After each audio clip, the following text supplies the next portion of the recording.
There is one question, just one, that has the power to change your entire life.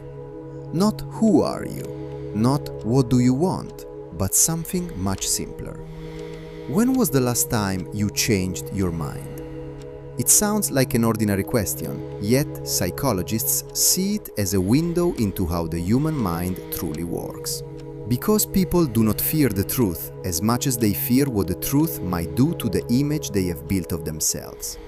From childhood, we are taught that intelligent people are the ones who always have the right answers. Very few of us are taught that the wisest person in the room may be the one who is willing to say, "I was wrong." And that is where the paradox begins. The more knowledge you gain, the more certain you become that you already understand the world. And the more certain you become, the harder it is to learn something new. Not because the truth disappears, but because your ego has quietly become its gatekeeper. Imagine carrying a backpack on your shoulders for years. At first, it is almost weightless. Then, little by little, it fills with beliefs, opinions, habits, assumptions, and memories. Eventually, it becomes so heavy that you stop noticing its weight. You simply learn to live with it.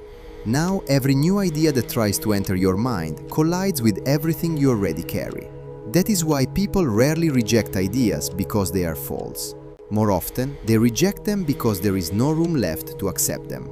The human mind is not always a machine designed to discover the truth. More often than we realize, it behaves like a lawyer whose only job is to defend the beliefs it already holds. When someone challenges your opinion, do you honestly search for the truth? Or do you immediately begin searching for evidence that proves you were right all along? Psychologists call this confirmation bias. We do not naturally seek reality, we seek comfort for our existing beliefs. That is why two people can witness the exact same event and walk away with completely different stories, each convinced they have seen the whole truth. The greatest danger is not being wrong.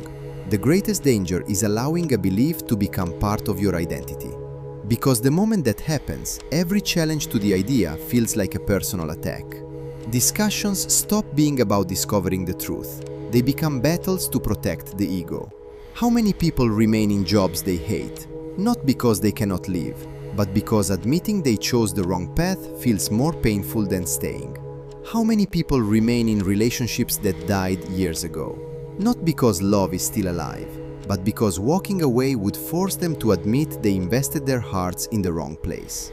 How many investors lose everything because they keep telling themselves, "I've already invested too much to quit now," even when every passing day makes the loss even greater? Behavioral scientists call this escalation of commitment. The more you invest in a decision, the more difficult it becomes to abandon it, even when leaving is clearly the wiser choice.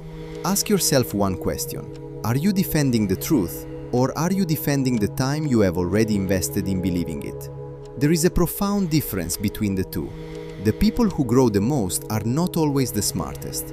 They are the ones who are willing to update themselves. Just like your phone, if it refuses every update, it eventually becomes outdated.